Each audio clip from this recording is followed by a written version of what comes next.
Bonjour à tous, j'espère que vous allez très bien. Alors aujourd'hui, on va parler d'une interview sur laquelle je suis tombé par hasard. Et comme vous pouvez le voir, qui vient de Uproxx, qui est un site américain.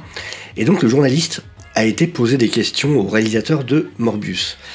Alors, je vais vous passer l'intro, parce qu'elle est un petit peu longue et on n'en a pas besoin. En gros, le journaliste est assez fan du travail de Daniel Espinosa, donc le réalisateur de Morbius, et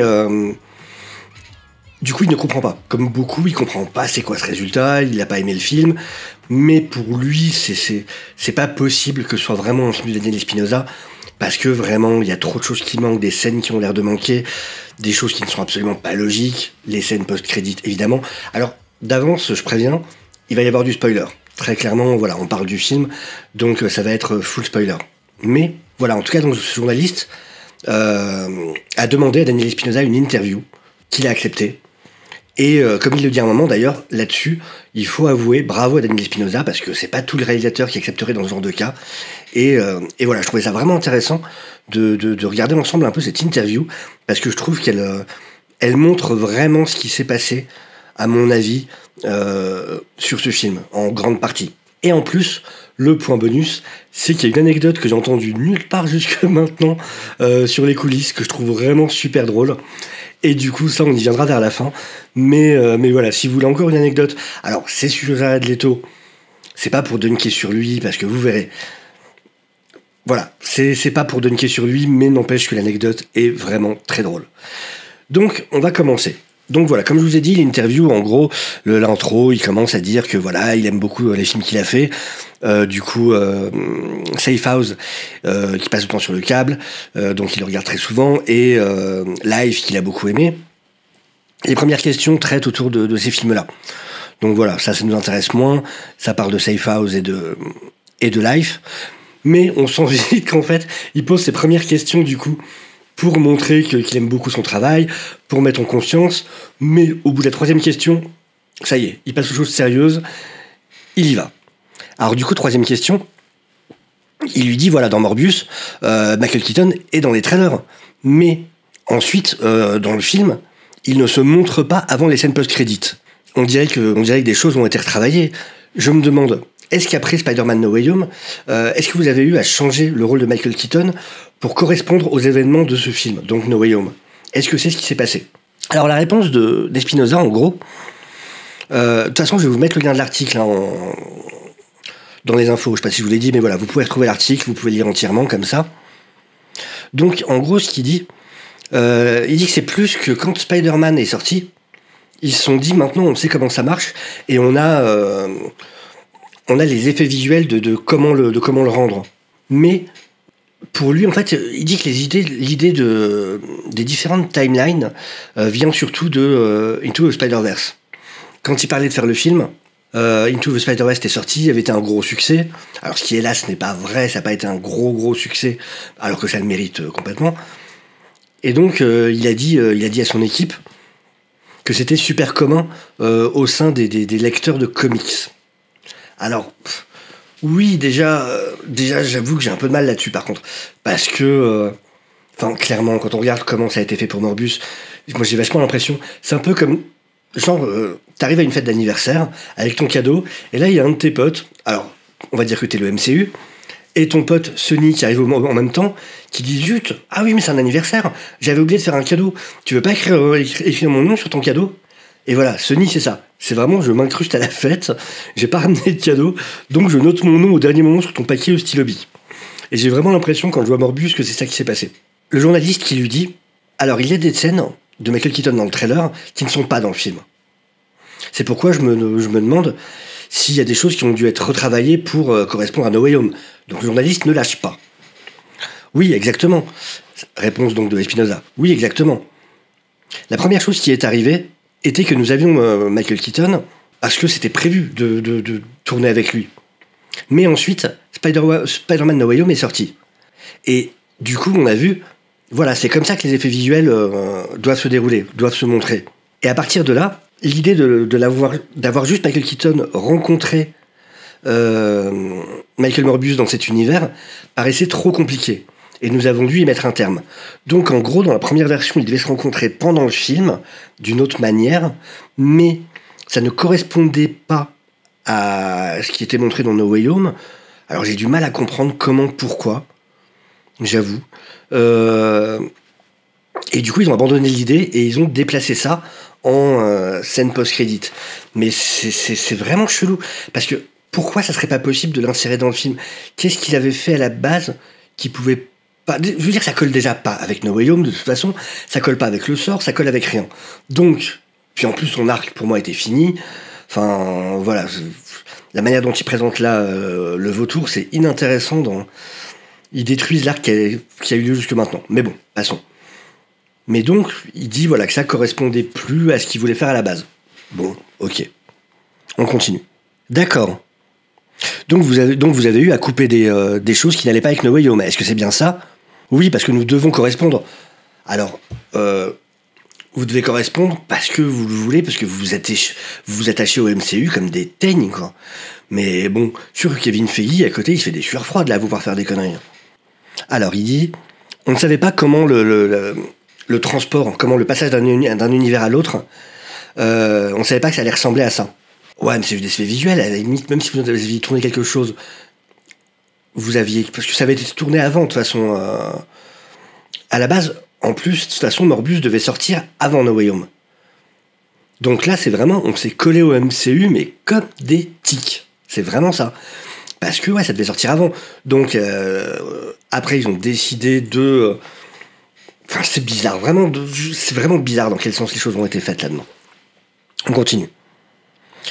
Le journaliste demande, comme par exemple la fissure, cette fissure violette dans le ciel.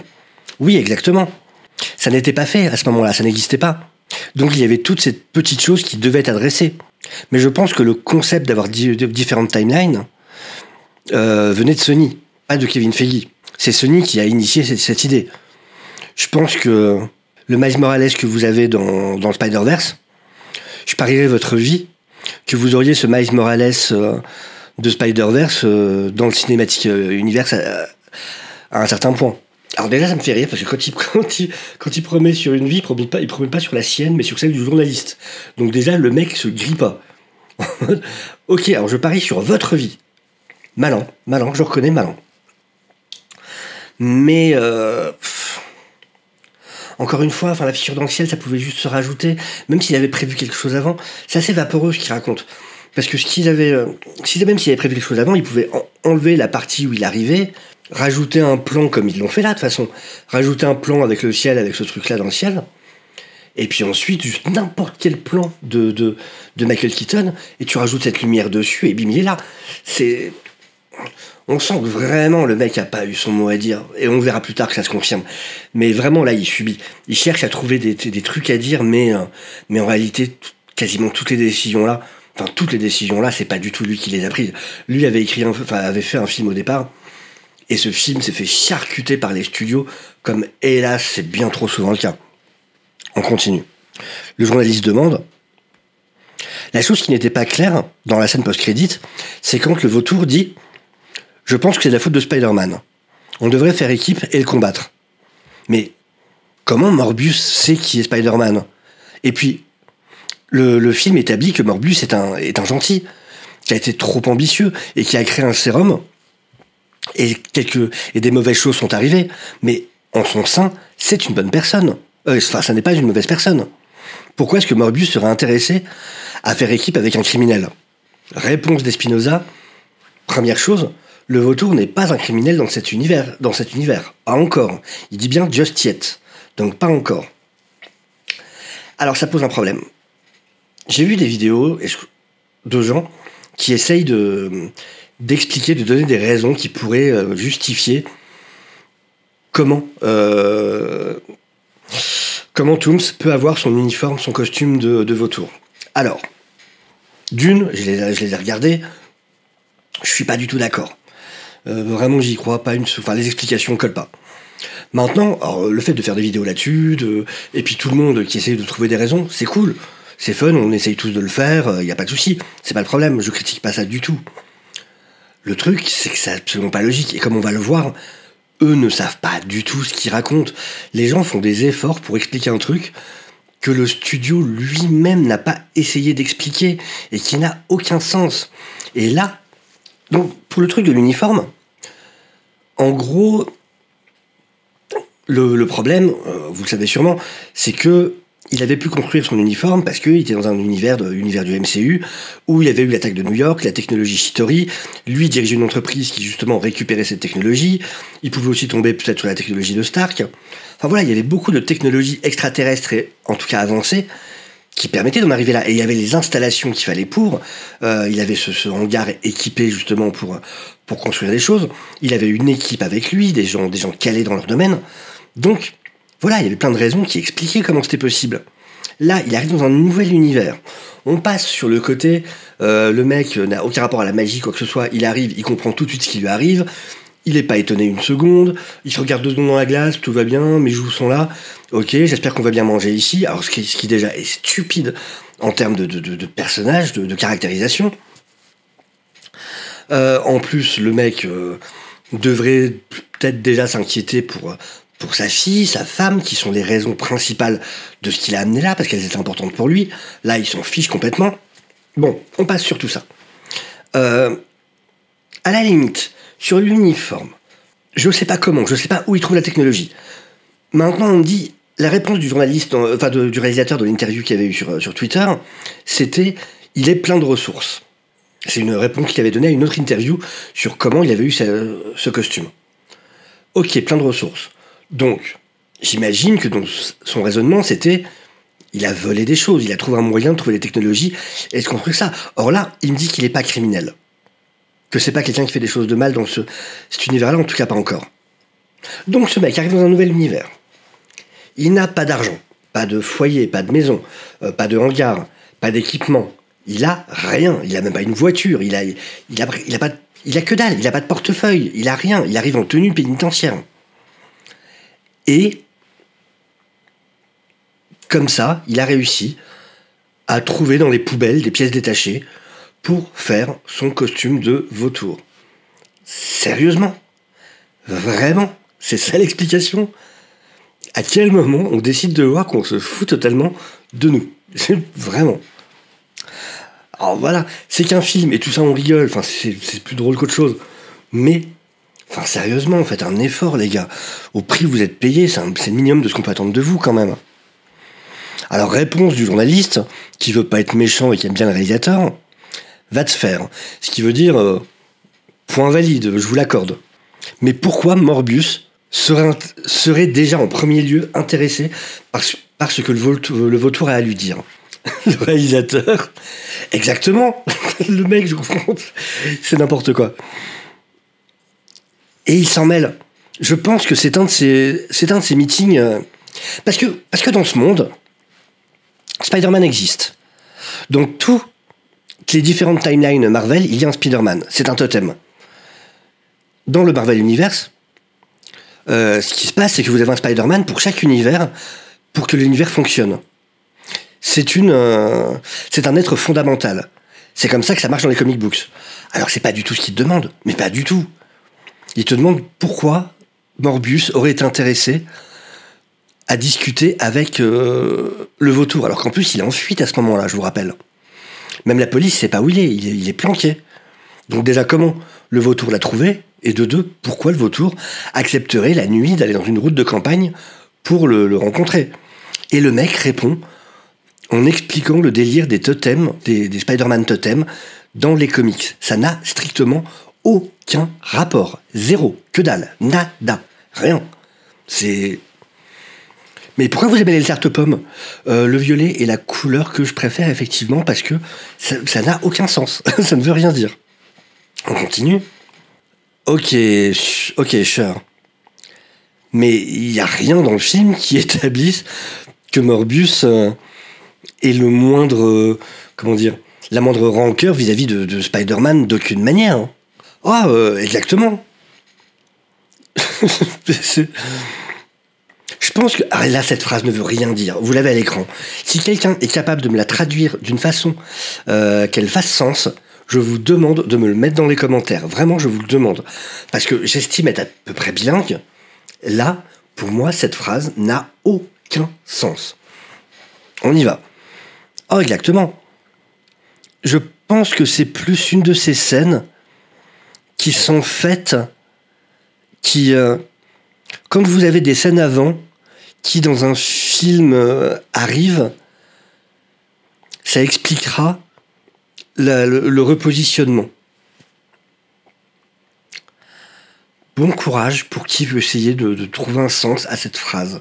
En gros, je pense qu'il essaye de dire, c'est que s'il y avait les éléments avant, qui à la base étaient dans le film, en gros, c'est qu'il manque des scènes qui font qu'effectivement, là, ça n'a aucun sens. Dans son film qu'il avait fait au départ, il y avait des scènes qui rendaient ça logique, mais que vu qu'elles ont été enlevées, tout ça n'a plus aucun sens. Pour moi, c'est ça qu'il veut dire. Dites-moi ce que vous en comprenez, vous, si je me trompe, si je vois pas quelque chose. Mais vraiment, moi, c'est ce que j'en déduis. On continue. Alors voilà, ça c'est l'anecdote dont je vous avais parlé sur Jared Leto. En gros, ce qui s'est passé, je vais vous le raconter. Le journaliste explique qu'il a entendu dire que pendant le tournage, Jared Leto avait décidé de toujours se déplacer avec ses béquilles et à la manière dont il le fait avec le film quand il est vraiment malade en Michael Morbius. Et que ça avait posé des problèmes parce que, par exemple, quand il avait besoin d'aller aux toilettes, alors c'est un plateau de tournage, donc vous imaginez que les toilettes sont pas à 10 mètres, souvent c'est un peu plus loin. Et en gros, chaque fois qu'il devait aller quelque part, entre autres aux toilettes, ça mettait un temps dingue parce qu'il se déplaçait vraiment à la vitesse de Michael Morbius, à se dire, voilà, comme le ferait quelqu'un avec ce type d'invalidité, donc en avançant extrêmement lentement. Et en fait, ça avait tellement posé de problèmes qu'ils avaient dû trouver un deal avec lui pour qu'il accepte, parce qu'il est hors de question. Lui, il refusait de faire autrement.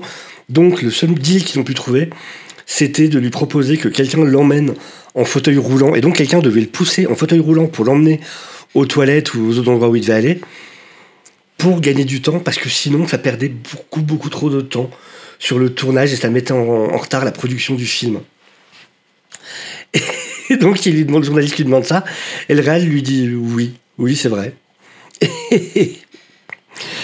Et voilà, après, il lui explique qu'en fait, c'est le truc des méthodes acteurs, ce qu'on appelle les méthodes acteurs.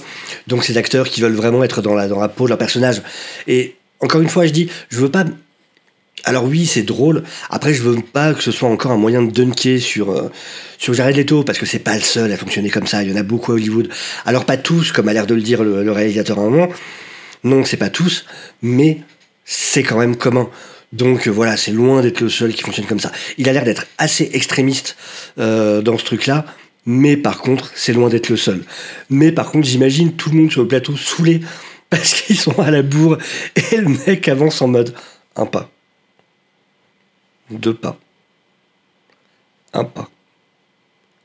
2 pas. Ça dure 2 heures. Et eux sont tous là en mode j'ai envie de rentrer chez moi, j'en ai marre, j'en peux plus, on a 15 trucs à faire encore. Dépêche-toi, bordel. Donc voilà.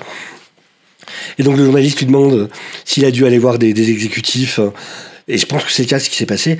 En gros, ils ont dû passer par des exécutifs pour trouver un deal avec Jared Leto, pour trouver une solution à ça, parce que c'était ingérable sur le tournage, quoi. Donc voilà pour cette partie-là. On revient sur le film Morbius. Il lui dit donc, voilà, comme je vous disais au départ, je suis un grand fan de Safe House, je suis très fan de Life. Je suis sûr que vous avez vu mes reviews là-dessus. Ça, Morbius, ça ne ressemble pas à un de vos films. Et je suis curieux. Est-ce que c'est ce que vous avez donné au studio ? Est-ce qu'il y avait autre chose ? Parce que j'ai l'impression qu'à un certain point, il y a des scènes qui manquent. Je ne crois pas une seconde que c'est ce que vous avez donné au studio. Réponse du réalisateur qui veut tout dire dans ce qu'elle ne dit pas. Ces films sont de grandes idées. Donc là, on a vraiment la confirmation que oui. Enfin, là, il est en train de dire, vous avez raison, en gros. Il essaye pas une seconde de nier ce que vient de dire le journaliste. Voilà, il travaille en équipe. C'est un bon soldat. Il va pas commencer à se plaindre. Le film vient à peine de sortir. C'est la première semaine. Il est encore en pleine promo. Mais là, clairement, il acquiesce et il dit oui. Oui, il manque des scènes. Oui, c'est pas mon film. Oui, c'est pas ce que je voulais que les gens voient. Voilà, sa réponse c'est ces films sont de grandes idées. Et ça continue. Parce que, donc journaliste, parce que je pense que vous êtes un très bon réalisateur. Et je pense qu'il y a des décisions qui ont été faites qui n'étaient pas entre vos mains. Réponse du réalisateur. Vous êtes vraiment très gentil, vous êtes vraiment très, très doux. Je pense que je pense que je travaille au mieux quand j'ai le pouvoir sur la plupart des décisions. Mais, dans ces films, ce sont de gros films qui ont l'intérêt de beaucoup de monde. C'est un processus différent à chaque fois. Donc voilà. Là, on a vraiment ce qui est la preuve de la bouche même du réalisateur, de par ses silences, de par sa façon de répondre, que oui, c'est vraiment pas le film qu'il avait rendu au studio. Après tout ça, on le sait, on l'avait déjà deviné. De toute façon, j'apprends rien à personne. Mais cette interview, vraiment, c'est quelque chose d'assez rare. De la même manière que c'était rare, cette interview, il avait spoilé tout son film. C'est assez rare qu'un réalisateur, dans la première semaine de sortie de son film, alors que le film se fait démonter par tout le monde, donne une interview où il laisse autant entendre ce qui s'est réellement passé. Alors il le fait pas à la manière Fantastic Four, où le mec avait carrément tout craché et s'est mis à mal avec tous les studios. Il le fait de manière beaucoup plus diplomate, beaucoup plus intelligente, mais n'empêche, il laisse clairement entendre ce qui s'est passé pendant le tournage, et on voit bien que voilà, il n'est pas du tout fier du résultat qui est sur les écrans, et que ça n'est pas vraiment son film. Alors voilà. Je rajouterais juste aussi, après, c'est un film. Alors perso, voilà, j'ai pas aimé. Je trouve que le film est creux, il y a plein de choses qui vont pas, plein de choses qui sont pas logiques. Maintenant, quand on voit l'espèce de guerre qui a lieu sur les réseaux sociaux, non, c'est pas le pire film du monde. Le problème, c'est qu'on est à une époque où un film est soit le meilleur du monde, soit le pire du monde. Il n'y a pas de juste milieu. Si, il y en a plein des justes milieux. Faut redescendre sur Terre. Alors je sais qu'il y a l'effet de meute de réseaux sociaux, ce côté... c'est toujours... On a envie d'être celui qui fait la vanne, qui aura le plus de likes, et ainsi de suite. Enfin les gars, c'est juste un film. Vraiment. Ça sert à rien d'attaquer les gens qui l'ont aimé.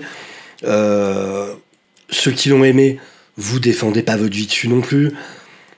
Voilà, enfin, il n'y a pas besoin d'être validé pour aimer un film. Il n'y a pas besoin de croire que les gens devraient être validés pour l'aimer. Que chacun aime ce qu'il a envie d'aimer et on s'en fiche. C'est du divertissement, ça s'appelle l'industrie du divertissement. Il faut que ça reste du divertissement. Alors après, je dis pas le contraire, je suis le premier. C'est très drôle d'aller gueuler sur un film parce qu'on l'a pas aimé, de repérer tous les défauts et ainsi de suite. Et j'adore faire ça avec mes potes, j'adore faire ça ici sur la chaîne. Oui, effectivement, c'est marrant. Maintenant, j'irai pas engueuler quelqu'un parce qu'il a aimé le film, et j'irai pas dire à quelqu'un tu as tort. C'est intéressant de débattre avec des avis différents. Au contraire, je m'estime pas être la valeur morale de ce qu'il faut aimer ou pas. Donc voilà, j'avais juste envie de dire, les gens, détendons-nous tous, il y a déjà assez de problèmes dans le monde. Et tout ça, c'est pas grave, c'est juste des films. Et le but, c'est de prendre plaisir. Mais en tout cas, voilà, je voulais partager cette interview avec lui. Je la trouvais vraiment intéressante. Avec vous. Et je la trouvais très très intéressante. Et puis voilà. Donc c'est tout pour moi aujourd'hui. Je vous souhaite à tous une excellente journée. Je vous remercie d'avoir suivi la vidéo jusque-là. N'hésitez pas à liker si vous avez aimé, à partager parce que c'est ce qui aide le plus une petite chaîne comme la mienne, à vous abonner si vous n'êtes pas encore. Et voilà. Merci à tous et à bientôt.